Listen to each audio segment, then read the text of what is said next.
Hello friends, and welcome back to Shay's Kitchen. Today we're going to take it outside to cook our meal, or to cook our dinner tonight.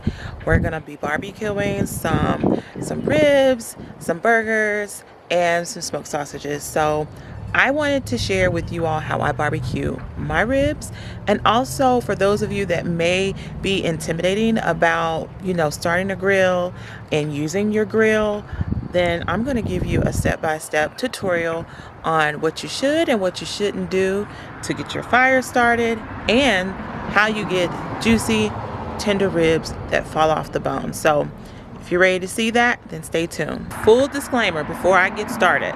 This is how I was taught. This is how I do things. Before y'all go crazy in the comment section, I understand that everybody does things a little bit different, but I am a Memphis girl. This is Memphis style. This is what has been taught to me by my father and my uncle and my other uncles. So this is just how I do it. We do it. And I'm sharing it with you so that you can learn how to do it too. Here's the grill. Now I have a very deep grill. I understand that everybody's grill won't be this deep, but the gist of this is that you make your coals on one side.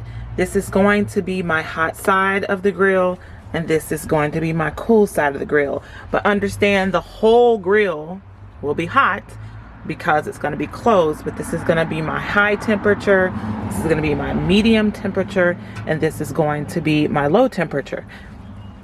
Now this is very important, especially when you're cooking ribs or you are doing like a pork roast or something like that, because you have to give direct heat and then you have to cook it for most of the time indirectly, just so that it is tender, fall off the bone, juicy.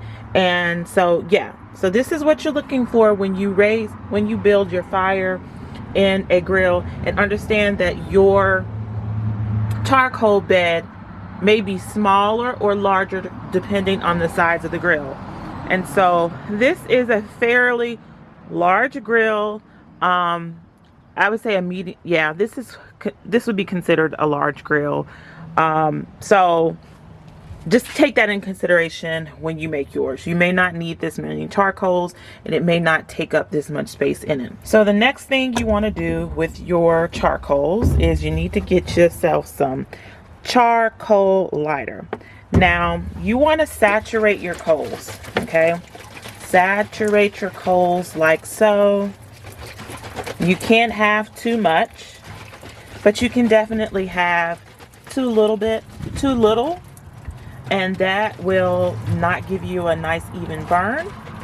And especially when you go over the areas that are, pretty deep. So for instance, this is just like one layer here, but in the middle here there are lots of charcoals underneath there that need to also have some of the lighter fluid. All right, so that should be fine. Now I'm going to let this sit for 5 minutes. Hey guys, this is important, so hear me. Let the charcoal lighter sit on the charcoals for 5 minutes, guys. 5 minutes.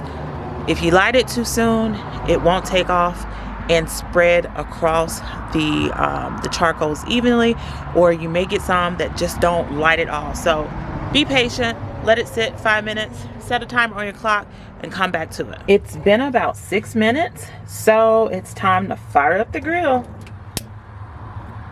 And you see how quickly it lights up.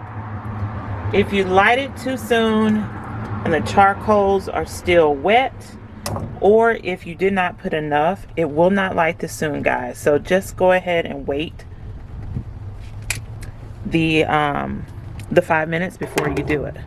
All right, so I had to put my the griddle back on it, and I always make my fire on this side. So when you do this and you put the griddle back on, it will char where you usually lie or lay your meat in order to sanitize this. Now I do not have a brush.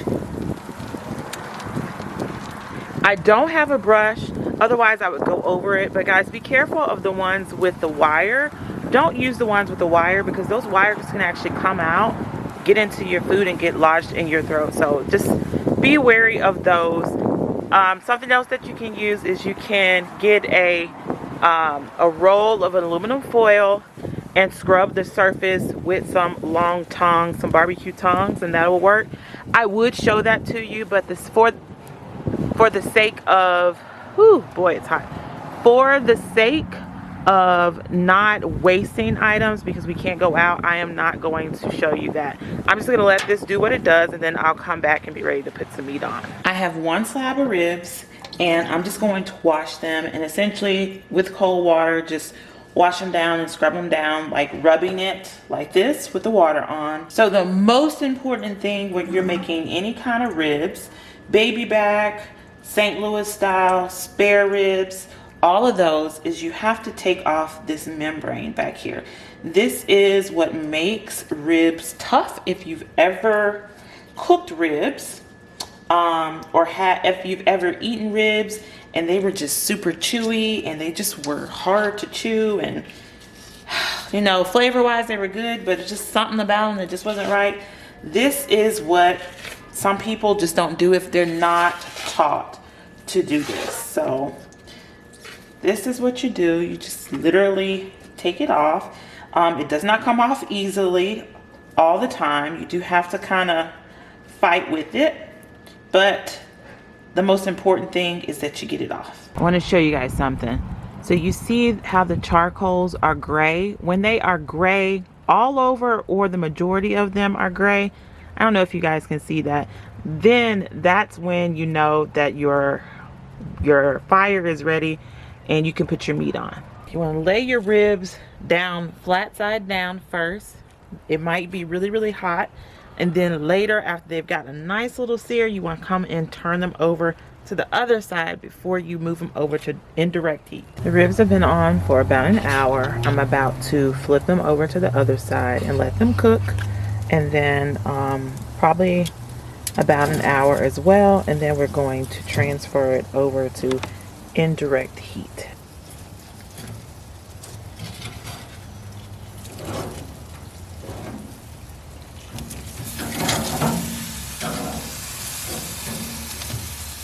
We'll leave it there for a while before we flip it back over and let it continue to cook. Doesn't that look like a good slab of ribs? Alright, so here is what you're looking for. This is the test when you have yourself some ribs. You see how the ribs go very limp? Let me see. Limp like that? That is the way that you tell that they are ready. They've been cooking about 2.5 hours, so they are ready to come off. I'm gonna slice them up and serve them up. Now get yourself a sharp knife and cut your ribs up 1 bone per serving. So each bone, you just get the knife and go right up towards the bone. I kept hitting it here. So they are tender. I just kept hitting that bone. And you just cut them up for single servings. And just like that, you got yourself some delicious tender ribs. I hope you guys enjoyed the video. Make sure that you like, share, and subscribe. And leave your comments down below. Until the next time, I'll see you guys soon. Bye-bye.